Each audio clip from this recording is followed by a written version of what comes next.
चलिए तो अब अनुष्का से बात करते हैं, जिन्होंने यूपी बोर्ड में 12वीं क्लास में दूसरी रैंक हासिल की है। 94.8% नंबर आए हैं उनके। तो अनुष्का, कैसा लग रहा है आपको? पूरे प्रदेश में आप दूसरे नंबर पर आई हैं।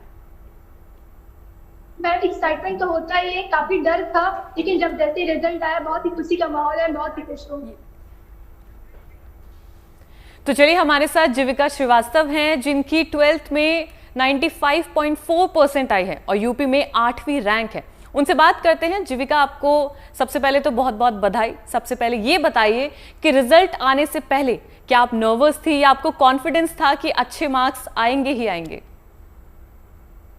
मैम, नर्वसनेस तो होती मैम, डर तो लग रहा था फिर रिजल्ट क्या आएगा, और एक्साइटमेंट भी थी जानने की कि क्या पोजीशन आएगी।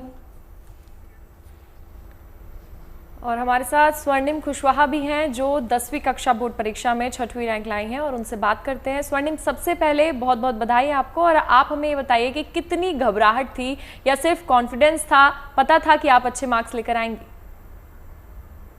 घबराहट तो बिल्कुल भी नहीं थी। और सुबह तो मैं केमिस्ट्री के क्वेश्चंस प्रैक्टिस कर रहा मेरा था, है ही नहीं। और फिर स्कूल से फोन आया यहाँ आने के लिए, तो फिर मैं यहाँ आया। और वो घबराहट तो बिल्कुल भी नहीं थी सुबह से, और एक्साइटमेंट ही थी कि आज रिजल्ट आने वाला है। बहुत दिनों से इसका इंतजार था, और र्यूमर्स भी बहुत सारी आ रही थी, पर जब ऑफिशियल नोटिस आई तो बहुत खुशी हुई कल शाम को।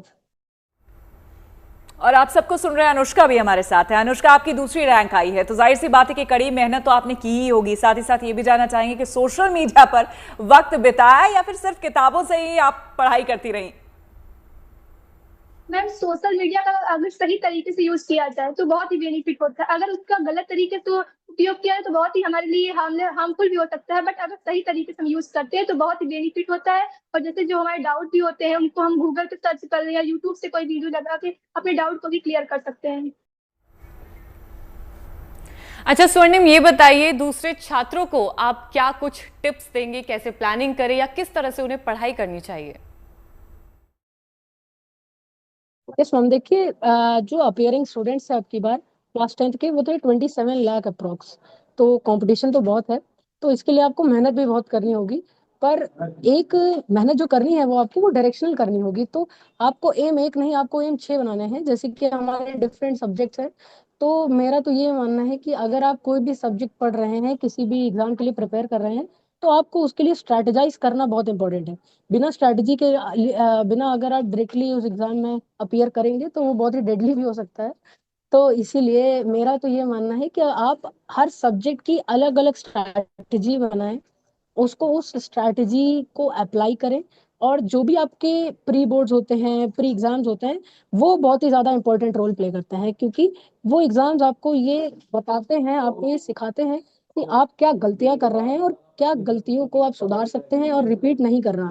तो उन स्ट्रैटेजीज को आप वहाँ लगा के अप्लाई करके देख सकते हैं कि क्या आपके लिए वो वर्क कर रही हैं। और हर एक के लिए मेरी यही सलाह होगी, जूनियर्स के लिए, कि आप किसी और की स्ट्रैटेजी पे रिलाय करने से अच्छा खुद की स्ट्रैटेजी बनाएं, नेचुरल स्ट्रैटेजी बनाएं, और उसको अप्लाई करें और रिजल्ट्स देखें। और अब 10वीं के एक और होनहार ऋतु गर्ग भी हमारे साथ हैं। ऋतु, रिजल्ट देखकर पहला रिएक्शन हमें बताएं कि कैसा रहा आपका और आपके परिवार का? जी, क्योंकि मैं विद्यालय में थी जब रिजल्ट आया, तो जितने भी अध्यापक थे उन्होंने मुझे बधाइयाँ दी, और माता-पिता को भी रिजल्ट मिलने के बाद वो बहुत भावुक हो गए। वो काफ़ी खुश थे, मैं भी बहुत खुश थी। अनुष्का, आपसे जानना चाहेंगे, देखिए आपको एक तो आप बेहतर समझ सकते हैं अपने आप को, और कोई बेहतर नहीं समझ सकता। दूसरा जो होता है वो टीचर होता है। इसलिए जानना चाहेंगे कि आपके टीचर्स को क्या ये उम्मीद थी कि आप इतने अच्छे मार्क्स लाएंगे? टीचर्स इतना स्टेप किया था कि यूपी में तो आएगी ही, और इतना मेहनत कराया थी कि इतनी मेहनत हुई है, और इसलिए बोला तुम्हारी सही है इस वक्त। तो जीविका, देखिए, इतने अच्छे मार्क्स आपके आए हैं, लेकिन अब आपने आगे क्या सोचा है? आगे क्या करने वाली हैं आप?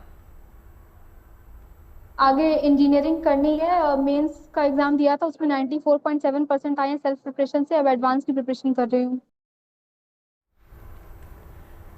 और जूनियर्स को आप क्या टिप्स देना चाहेंगे? स्वर्णिम, कैसा लग रहा है आपको? क्योंकि जब 10वीं में की गई जो मेहनत है उसका रिजल्ट आपके सामने आया, रिएक्शन क्या था आपका?